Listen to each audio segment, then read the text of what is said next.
नमस्कार, मी प्रीती। आवाज इंडिया मराठीमध्ये आपल्या सर्वांचं स्वागत आहे। तर नजर टाकूया आजच्या टॉप 10 न्यूजवर। बिहार विधानसभा निवडणुकीत एनडीएने 200हून अधिक जागांवर विजय मिळवलाय। या ऐतिहासिक विजयावर प्रतिक्रिया देताना फडणवीस म्हणाले, निवडणुकीत विकास आणि सुशासन हेच मुख्य मुद्दे होते आणि मोदीजी आणि नितीश कुमार यांचे नेतृत्व यामुळे शक्य झालं। त्यानंतर फडणवीस यांनी स्पष्ट केलं की बिहारचा पुढचा मुख्यमंत्री कोण होईल याबद्दल अंतिम निर्णय पंतप्रधान मोदी, अमित शहा आणि इतर प्रमुख नेत्यांचा एकत्रित निर्णय असेल। अलीनगर मतदारसंघातून भाजपच्या 25 वर्षाच्या मैथिली ठाकूर यांनी आरजेडीच्या विनोद मिश्रांना 11,800 मतांनी पराभव करत विजयी झाली आहे। मैथिली ठाकूर हिला 84,915 मतं मिळाली आहे, तर विनोद मिश्रांना 73,115 मतं मिळाली। या विजयामुळे ती बिहार विधानसभेतील सर्वात तरुण आमदार बनली आहे।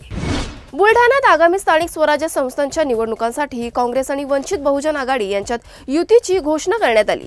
काँग्रेस प्रदेशाध्यक्ष हर्षवर्धन सपकाळ आणि वंचित बहुजन आघाडीचे प्रकाश आंबेडकर यांच्यात काही दिवसांपूर्वी युतीबाबत बोलणी झाली होती। युतीच्या अंतर्गत काँग्रेसच्या कोट्यातून 50-50 फॉर्म्युला लागू करण्यात आला होता। युतीची घोषणा करताना सांगण्यात आलं की बुलढाण्यातील 11 नगर परिषदेच्या निवडणुकीतही ही युती लागू होईल।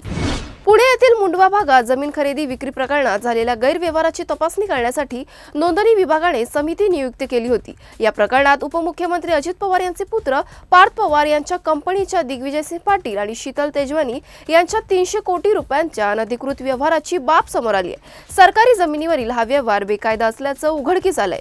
यानंतर सहदुय्यम निबंधक रवींद्र तारू यांना निलंबित करण्यात आले आणि त्यांच्यावर गुन्हा दाखल करण्यात आला। या प्रकरणावर चौकशी करणारी समिती सोमवारी आपला अहवाल सादर करणार आहे।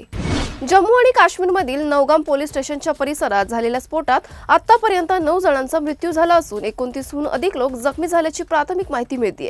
शुक्रवारी श्रीनगरमधील नौगाम पोलीस स्टेशनच्या परिसरात हा स्फोट झाला, ज्यामुळे परिसरातील इमारतीचे मोठे नुकसान झाले असून इमारतीच्या काही भागांना आग लागली आहे। नाशिक जिल्ह्यातील येवला तालुक्यात उसाने भरलेली ट्रॉली पलटी झाल्याने 2 ऊसतोड मजुरांचा उसाखाली दबून जागीच मृत्यू झालाय, तर एक मजूर गंभीर जखमी झालाय। ट्रॉलीच्या बेरिंगमध्ये बिघाड झाल्याने जॅक लावून दुरुस्तीचे काम सुरू असताना जॅक निसटल्यामुळे हा अपघात झाल्याची माहिती मिळते। अपघातातील जखमी मजुराला तातडीने येवला उपजिल्हा रुग्णालयात उपचारासाठी दाखल करण्यात आले। नाशिकच्या सातपूर रोड परिसरात बिबट्या शिरल्याची माहिती मिळाल्यानंतर वन विभागाला ताबडतोब कारवाई करावी लागली। सुरुवातीला बिबट्या एका घरात लपून बसला होता, परंतु नंतर दुसरीकडे पळाला, त्यामुळे वन कर्मचारी त्याच्या मागे धावत होते। बिबट्याला जाळीच्या मदतीने पकडताना तो हल्ला करून 3 कर्मचाऱ्याला जखमी केले। जखमी कर्मचाऱ्यांना उपचारासाठी रुग्णालयात दाखल करण्यात आलं। अखेरीस बिबट्याला भूल देऊन सुरक्षितपणे पकडण्यात आलं आणि नंतर वन कर्मचाऱ्यांनी सुरक्षित ठिकाणी नेलं। छत्रपती संभाजीनगरच्या वैजापूर तालुक्यातील महालगाव येथील पारंपरिक बैल बाजारात यंदा उच्चांक भावाची नोंद झाली आहे। शेतकरी रामनाथ बाजारे पाटील यांच्या 4 वर्षाच्या एकवर्णी बैलाच्या सर्जा राजा जोडीचा 5,11,000 रुपयांवर व्यवहार झाला। तो सर्वांच्या आकर्षणाचा विषय ठरला। बाजारात जोडी दाखल होताच ढोल ताशांच्या गजरात आणि उपस्थित गावकऱ्यांच्या जल्लोषात त्यांचे पारंपरिक स्वागत करण्यात आले। बैलांची देहबांधणी, तंदुरुस्ती, चाल आणि शेतकामातील क्षमता पाहण्यासाठी शेतकऱ्यांची मोठी गर्दी जमली होती। अखेर नाशिकच्या सटाणा तालुक्यातील अनवर शेख यांनी या जोडीला 5,11,000 रुपयांवर खरेदी केले। मुंबईच्या बोरिवलीतील संजय गांधी राष्ट्रीय उद्यानातील प्रसिद्ध वनराणी विंटेज टॉय ट्रेन पुन्हा सुरू होणार आहे। या ट्रेनची चाचणी सध्या सुरू असून 2-3 दिवसात ती पूर्ण होऊन लवकरच सेवेत येणार आहे। वनराणी नावाने लोकप्रिय असलेली ही ट्रेन विशेषतः लहान मुलांसाठी आणि प्रौढांसाठीही आकर्षक ठरणार आहे।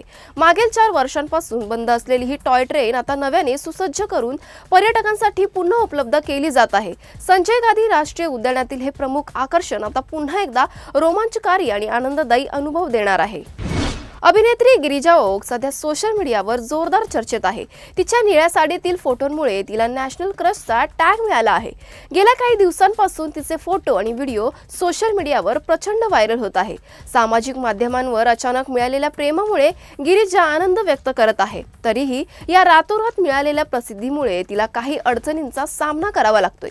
विशेष म्हणजे सोशल मीडियावर तिचे AI मॉफ फोटो सर्व व्हायरल होत आहे। त्यामुळे तिने चिंता व्यक्त केली आणि त्यांना या प्रकारापासून सावध राहण्याची विनंती केली आहे। अशाच महत्त्वाच्या बातम्या बघण्यासाठी पाहत रहा आवाज इंडिया मराठी।